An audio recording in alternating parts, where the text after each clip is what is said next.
드라마 품위 있는 그녀가 종영을 앞두고 시청률 상승세를 보이고 있습니다. 과연 주인공 박복자를 죽인 범인이 누구일지 여부에 궁금증이 증폭되면서 그 인기도 더해지고 있는데요.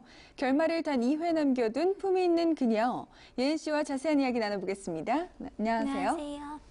크리스탈 클리어. 안녕하세요. 쉘시엔입니다. 네, 품위 있는 그녀가 회를 거듭할수록 쫄깃한 전개를 이어가고 있는데요. 네. 시청률 상승세도 놀라워요. 네, 지난 주말 방송된 품위 있는 그녀 18회가 시청률 9.748%를 기록했습니다. 이는 지난 11일 방송된 17회의 시청률 8.430%에 비해 1.318% 상승한 수치로 시청률 10%를 목전에 두고 있는데요. 잠시도 긴장을 놓을 수 없는 다이나믹한 이야기로 박복자 살인범인을 미궁 속으로 빠뜨리면서 시청자들의 다양한 추측을 끌어내고 있습니다. 마지막까지 반전을 거듭하며 흥미진진한 전개가 펼쳐질 품위 있는 그녀는 다음 주 금요일 19회가 방송되며 토요일 마지막 회가 방송됩니다. 네.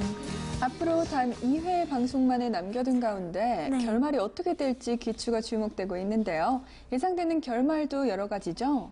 네, 박복자 역의 김선아 씨가 새 삶을 살기 위해 돌아오는 전개가 펼쳐지면서 그녀가 맞이할 결말에 의문이 더해지고 있습니다. 또한 용의자 중 모두가 범인일 가능성을 열어도 궁금증이 최고치에 달하고 있는 상황인데요. 특히나 사전 제작 드라마라 이미 배우들이나 스태프들은 진범이 누군지 알만한데 이상하게도 스포가 전혀 없는 상황이기도 합니다. 또한 지난 주말 방송에서는 박복자가 완전한 악역이 아니라는 점, 깨달음을 얻었다는 점에 주목할 필요가 있는데요. 이제는 범인이 누구인지 여부도 물론 궁금하지만 무엇보다 박복자는 과연 죽는 것인가 라는 점입니다. 또한 20화 예고 속 박복자가 내가 죽는다 라고 하는 장면이 담겨 열린 결말을 예고하는 게 아니냐는 거죠. 이에 박복자의 거짓 죽음에 대한 예측 또한 적지 않습니다.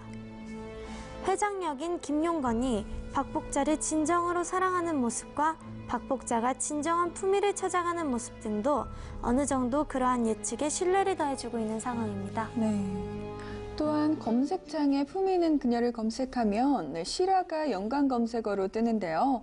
네, 실제 내용을 근거로 해 만들어졌다는 설이 있기도 해요. 네, 중견기업 YJG에서 있었던 사건과 유사하다는 이유 때문이었습니다.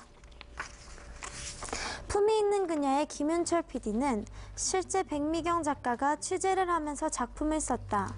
작가가 상류사회를 취재해서 극화한 드라마이며 특정 기업을 대상으로 한 것은 아니다고 밝힌 바 있죠. 하지만 드라마에서 김선아 씨가 재벌가로 입성하는 이야기가 중견기업 YJG의 당시 79세 회장 이모 씨와 35살 여성 노모 씨의 만남 결혼과 비슷하다는 의혹이 온라인 커뮤니티를 중심으로 확산됐습니다. 재계에서도 드라마 이야기가 2012년 중견기업 YJG의 상황과 유사하다는 증언이 흘러나오고 있는데요. 당시 79세였던 이모 회장은 2012년 자신이 보유한 회사 주식 113만 8,452주를 35세 연하의 부인 노모 부회장에게 넘겼고 노 부회장은 이에 지분 55.64%를 확보하면서 최대 주주가 됐고 그간 재계의 이름이 알려진 바 없었던 노 부회장은 현대판 신데렐라로 묘사됩니다. 네. 또한 극 초반 당시 미국 드라마 위기의 주부들과 오프닝이 비슷하다는 얘기도 많았잖아요. 네, 첫 회부터 몰입도가 상당했던 품위 있는 그녀, 세계적으로 인기를 끌었던 미국의 인기 시리즈 위기의 주부들이 떠오르기도 했습니다. 위기의 주부들은 교회 중산층 마을의 어두운 일면을 코믹하게 풀어나간 드라마였죠. 구체적인 설정에는 다른 점이 있지만 누군가가 죽으면서 이야기가 시작된다는 것, 그리고 인간의 이면을 보여준다는 것, 여성 캐릭터가 주도적으로 움직인다는 점에서 비슷한 면이 적지 않았습니다. 단순히 불륜 드라마가 메인 플롯이 아닌 그 과정에서 아내, 여자, 나아가 인간에 대해 조명되는 점이 그렇죠. 품위 있는 그녀를 집필한 백미경 작가는 앞서 우리 드라마는 23금이라고 하기도 했는데요. 그만큼 나이대 있는 시청자들을 사로잡을 수 있을 만한 전개였던 거죠.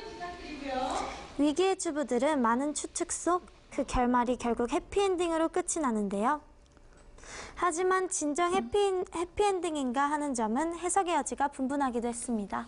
네, 작품을 쓴 백미경 작가에 대한 관심도 점차 높아지고 있는데요. 네. 백미경 작가의 전작은 어떤 것들이 있는지, 그 전작들은 어떤 결말을 가지고 있는지도 궁금해요.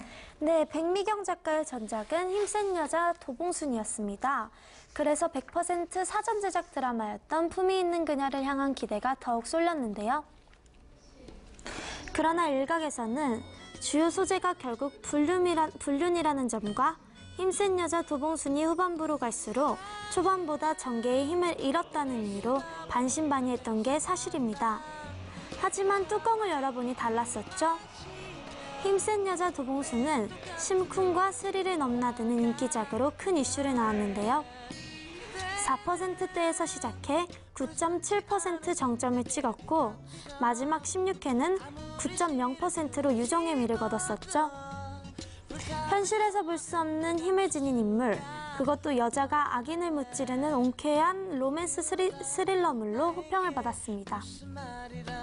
그런가 하면 앞서 방영됐던 드라마 사랑하는 운동화도 흥행에 성공은 못했지만 아련하고 잔잔한 드라마로 많은 사람들을 뒷북치게 만들었던 드라마이기도 한데요. 방영될수록 큰 인기를 끌며 나중에는 마니아층까지 형성, 해피엔딩으로 마무리하며 많은 사람들 기억 속에서 정말 잔잔한 드라마로 기억된 작품이기도 합니다. 이렇듯 백미경 작가의 중심이 되는 캐릭터는 모두 여성인데요.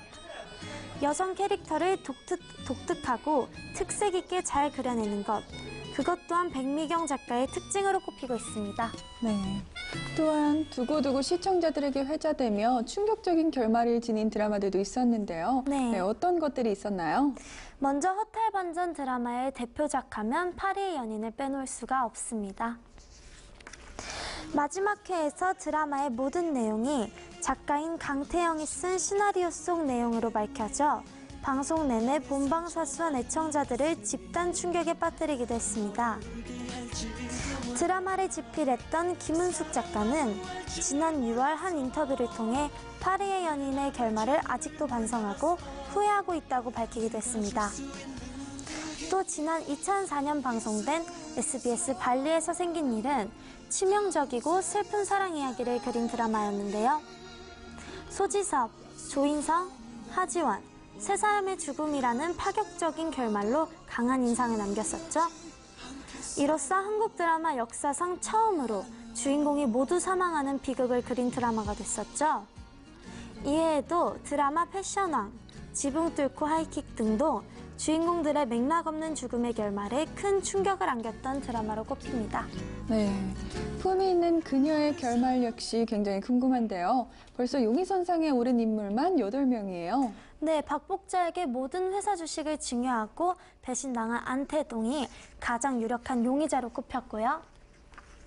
안태동 일가의 장남 안재구와 그의 처 박주미, 둘째 안재희가 뒤를 이었습니다. 또한 박복자에게 버림받은 천방순, 구봉철과 회사 매각에 일조한 한민기, 그리고 상류층 가사도우미들의 아지트 풍숙정의 사장 오풍숙도 주목할 만합니다. 초반부터 용의자로 거론됐던 우하진과 안재석이 명단에서 제외된 상황, 반전을 거듭하면서 끊임없는 사건 사고가 터지고 있기 때문에 시청자들 사이에선 경찰이 제시한 용의자 이외의 인물일 수도 있을 것 같다는 의견도 나오고 있습니다. 그 결말은 작가만이 할 것. YTN 스타는 지난 9일 서울 서초동 한 카페에서 품위녀의 백미경 작가를 직접 만나 결말을 비롯해 드라마에 대한 이야기를 나눴다고 합니다. 네, 알겠습니다. 품이 있는 그녀의 백미경 작가는 결말을 물어보는 질문에 마지막 화까지 정말 재미있을 것이다 라는 답만을 남겼는데요. 그만큼 정말 마지막까지도 범인을 알 수 없는 흥미진진한 전개가 펼쳐질 거라는 예고가 아닐까 싶습니다. 이제 다음 주면 그 결말이 공개되는데요. 많은 시청자들이 공감할 수 있는 멋진 결말을 기대해 보겠습니다. 지금까지 장혜은 씨와 함께했습니다. 네, 감사합니다. 감사합니다.